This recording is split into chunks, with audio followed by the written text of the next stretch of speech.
What's up, everybody? Welcome to part 5 of my series, 7 Things I'm Investing in for the Next Decade at Xuan. Today's pick is drones, Xuan, but not in the way most people think about them, Xuan. Because when a lot of people hear the word drones, they picture flying cameras, hobby devices, or maybe delivery experiments. That is way too small, Xuan. This theme is much bigger than that, Xuan. What I'm paying attention to is the rise of autonomous systems operating in the air, on the ground, and even in the ocean, Xuan. And this is already happening in the real world, Xuan.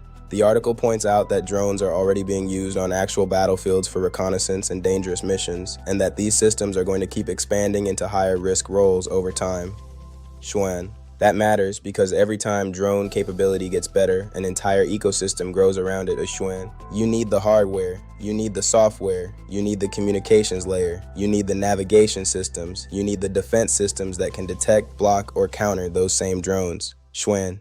And that is where this theme gets really interesting to me, Xuan, because the article makes a strong point here, Xuan. Some of the most interesting companies may be the ones doing both sides, building drone capability while also building the systems to defend against it, Xuan, serving military demand while also opening commercial opportunities, and Xuan.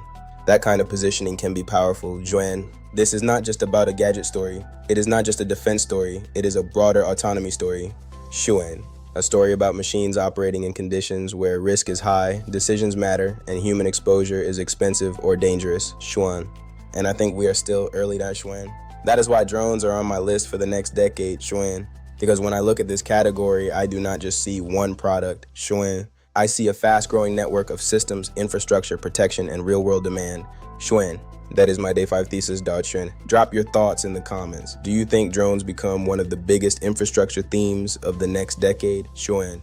And come back tomorrow, because tomorrow's pick sounds futuristic, but it is already turning into a real business, Xuan. I'll see you in part 6, Xuan. Like and subscribe to F&S Millionaires. Stop guessing, start charting, Xuan.